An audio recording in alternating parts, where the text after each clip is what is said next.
बिस्मिल्लाहिर्रहमानिर्रहीम। अस्सलाम वालेकुम स्टूडेंट्स। आज के लेक्चर में हम एक शॉर्ट स्टोरी को डिस्कस करेंगे जिसका नाम है the man who loved island by D H. Lawrence. ये स्टोरी एक सिंबॉलिक एल्गोरिकल स्टोरी है जो थर्ड पर्सन नरेशन में लिखी गई है और इसका फोकस है इंसान की तन्हाई और सोसाइटी से इसके रिलेशन पर कि इंसान का कैसा रिलेशन है सोसाइटी के साथ। और इस शॉर्ट स्टोरी के राइटर का नाम है डी.एच. लॉरेंस। डी.एच. लॉरेंस जो कि एक most famous English novelist, poet और एसेइस्ट भी थे। उनकी राइटिंग्स ह्यूमन इमोशंस, नेचर और सोसाइटी के कॉन्फ्लिक्ट्स को एक्सप्लोर करती हैं। उनकी स्टोरीज अक्सर इंसान की इनर फीलिंग्स और नेचुरल वर्ल्ड के कनेक्शन पर फोकस करती हैं। अगर हम इस शॉर्ट स्टोरी के इंपॉर्टेंट थीम्स की बात करें तो इसके अंदर आइसोलेशन वर्सेस सोसाइटी का थीम आता है। यानी कि ये जो स्टोरी है ये एक ऐसे आदमी की है जो लोगों से दूर रहना चाहता है मगर तन्हाई उसकी ज़िंदगी को और ज़्यादा मुश्किल बनाया जा रही है। स्केप फ्रॉम रियलिटी, जो कि रियलिटी से बचना चाहता है। इसके अंदर जो प्रोटैगनिस्ट है वो अपनी प्रॉब्लम से भागकर एक नया आइलैंड बना लेता है, एक नया लैंड बना लेता है जिस पर वो रहने लग जाता है। लेकिन हर जगह पर उसको पहले जैसे प्रॉब्लम्स फेस करना पड़ते हैं, पहले जैसे इश्यूज उसके सामने आते ही रहते हैं। Nature and human life, nature and human life का थीम नज़र आता है हमें।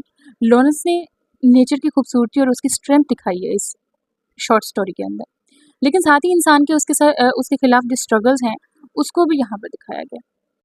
आयरनी ऑफ डिज़ायर का थीम नज़र आता है। जो आदमी परफेक्ट वर्ड बनाना चाहता है वो खुद अपने ही ख्वाब के तले डूब कर रह जाता है। जो आदमी एक परफेक्ट वर्ड बनाना चाहता था वो खुद ही अपने ख्वाब के बोझ के तले डूब कर रह जाता है। वो हमेशा के लिए इस सेटिस्फेक्शन को चाहता है, हमेशा के लिए वो एक ऐसा लैंड चाहता है जिसके अंदर वो अकेला रह सके, जहाँ पर आसपास कोई ऐसी आबादी ना हो। जहाँ पर वो रहना चाहता है वो जगह बिल्कुल इंसानों से दूर हो, इंसानों की बस्तियों से दूर हो, जहाँ पर इंसान ना बसते हों।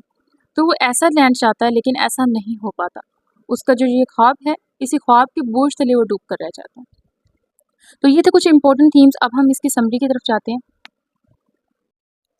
सोचिए कि अगर आपके पास एक पूरा आइलैंड हो, अपनी एक दुनिया हो, अपना एक कानून हो और कोई भी आपको तंग ना करे, लेकिन क्या ये तन्हाई आपको आज़ादी दे सकती है या आपको खुद से दूर कर सकती है? तो आज हम इसी पर बात करने वाले हैं इस स्टोरी के अंदर, जिसका नाम है the man who loved island. एक ऐसे आदमी की स्टोरी जो आइलैंड से मोहब्बत करता है, जिसको आइलैंड पे रहना पसंद है और वो लोगों से दूर रहना चाहता है। और वो क्यों दूर रहना चाहता है, तो इसकी समरी स्टार्ट करते हैं और देखते हैं कि इस स्टोरी में क्या बताया गया।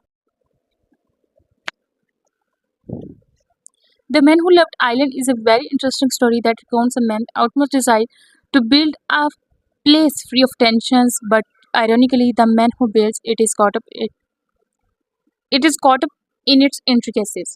अब ये जो स्टोरी है ये एक ऐसे आदमी के बारे में है जो टेंशन फ्री ज़िंदगी चाहता है, एक ऐसी ज़िंदगी चाहता है जिसमें उसे कोई तंग ना करे, कोई उसके मामलात में इंटरफेरेंस ना करे।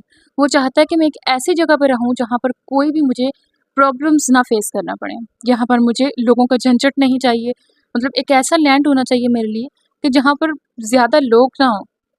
लेकिन जब उसने अपना एक अलग लैंड बना लिया, एक अलग दुनिया बना ली अपनी, लेकिन फिर भी उसकी लाइफ में उसी तरह की कॉम्प्लिकेशंस रही, उसी तरह के प्रॉब्लम्स उसको फेस करना पड़े। Lawrence talks about a man passionately in love with the island in the story the man who loved island. अब जो राइटर हैं डी.एच. लॉरेंस, उन्होंने एक ऐसे शख्स के जिक्र किया है, एक ऐसे शख्स की स्टोरी बताई है जो आइलैंड से बेपनाह मोहब्बत करता है।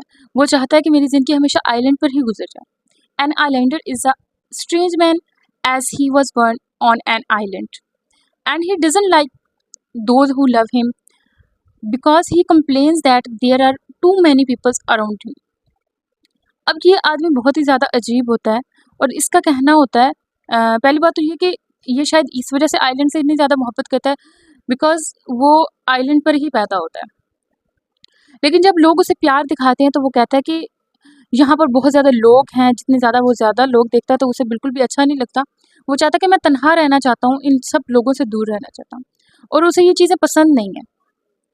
He wants to make a world of his own, so he searches for another land which may suit him according to his temperament.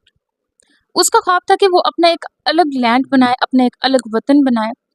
इसलिए वो क्या करता है, वो दूसरा आइलैंड ढूंढने निकल जाता है। पहले आइलैंड पर उसे बहुत ज़्यादा परेशानी होती है, लोगों से वो बहुत ज़्यादा तंग होता है, जिसकी वजह से वो दूसरे आइलैंड पर चला जाता है। He hits one island which is very populated and not big enough. उसे पहला जो आइलैंड मिला था, मगर वहाँ लोग बहुत ज़्यादा थे और जगह छोटी थी। इस वजह से वो वहाँ पर नहीं रहना चाहता था, वहाँ से वो निकलना चाहता था। There is much greenery and birds of nature sing melodious songs around. यहाँ पर जो मंज़र था बहुत ही हरा-भरा था, बहुत ही ग्रीनरी थी यहाँ पर। परिंदे खूबसूरत आवाज़ों में गुनगुनाते थे और ये सारी चीज़ें बहुत ही खूबसूरत और अट्रैक्टिव नज़र आती थी। लेकिन उसको ये सारी चीज़ें उसके दिल को ये नहीं अट्रैक्ट करती थी, ये सारी चीज़ें उसको नहीं पसंद थी। उसको सिर्फ़ ऐसा लैंड चाहिए था जिसके अंदर वो अकेला रह सके, जहाँ पर इंसानों की ज़्यादा आबादी ना हो। This island was beautiful all season. ये जो आइलैंड है ये हर सीज़न के अंदर बहुत ही खूबसूरत नज़र आता था। But people gradually started settling there. जिस तरह से वो वहाँ पर सुकून हासिल करना चाहता था, उसी तरह से वहाँ पर और भी बस्तियाँ आकर रहने लगी। बहुत सारे लोग आके वहाँ पर अपना घर बनाने लगे, जो चीज़ इसे बिल्कुल भी पसंद नहीं थी। Soon there was a mason, cook and carpenter. वहाँ पर कुछ मेसन आ गए, कुक्स आ गए, कारपेंटर आ गए। उसने एक लाइब्रेरी भी बनाई हुई थी, जिसकी वजह से लोग उसका बहुत ज़्यादा शुक्रगुज़ार थे, बहुत ज़्यादा खुश थे इस बात से कि उसके पास एक लाइब्रेरी थी, लोग विज़िट करते थे। फिर कुछ ऐसे अफ़सोसनाक वाक़यात हुए और लोग समझने लगे कि ये जो आइलैंड है, ये आइलैंड जो है, ये मलीशियस है, यानी कि ये मनहूस है, यहाँ पर रहना ठीक नहीं है। The islander goes to another island and settles there. अब ये आइलैंडर क्या करता है, ये आदमी जो है ये इस आइलैंड को भी छोड़ देता है और किसी और आइलैंड पर चला जाता है, क्योंकि उसे तो आइलैंड पर ही रहना पसंद है, इस वजह से वो किसी और आइलैंड पर चला जाता है। This island is smaller than the previous one. ये पहले वाले आइलैंड से थोड़ा छोटा था, अब यहाँ पे इसका सेटल होना थोड़ा मुश्किल था। He went there with his books and a few companions. अब ये क्या करता है, ये अपनी बुक्स को भी अपने साथ लेके जाता है, अपने कुछ साथियों को।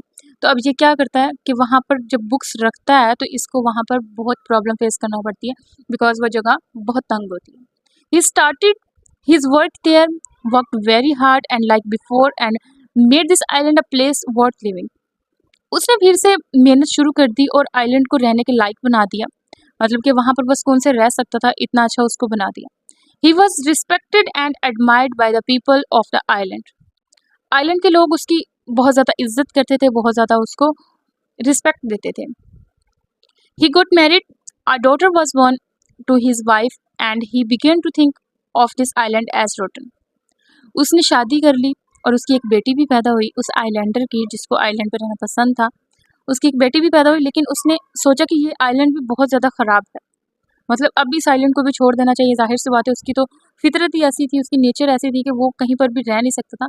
उसको लगता था, मतलब कुछ दिनों के बाद वो उकता जाता था उस जगह से और वो वहाँ से जाना पसंद करता था, क्योंकि वो वहाँ पे लोगों की आबादी नहीं देखना चाहता था। So he decided to leave this island too and went to another island. अब देखिए, अब फिर से इसने यही काम किया। ये चाहता है कि अब मैं फिर से कोई और आइलैंड ढूंढ लूँ जहाँ पर जाकर मैं रहने लगूँ। फिर उसने ये आइलैंड भी छोड़ दिया और एक तीसरा आइलैंड था जिस पर वो चला गया। ये आइलैंड बहुत ज़्यादा छोटा था, लेकिन असल में समुंदर में एक पत्थर का ढेर था जो असल साइज से कुछ ज़्यादा ही बड़ा लगता था। उसने अपनी तमाम किताबें भी अपने साथ ले ली और उसने एक 6 कमरों वाला घर बनाया। बहुत ही पथरीली जगह पर उसने अपना घर बनाया था, बहुत ही मुश्किल से वहाँ पर चढ़ सकते थे इंसान, वहाँ पर आसानी से ऊपर नहीं जाया जाता था। The masters book field 2 rooms.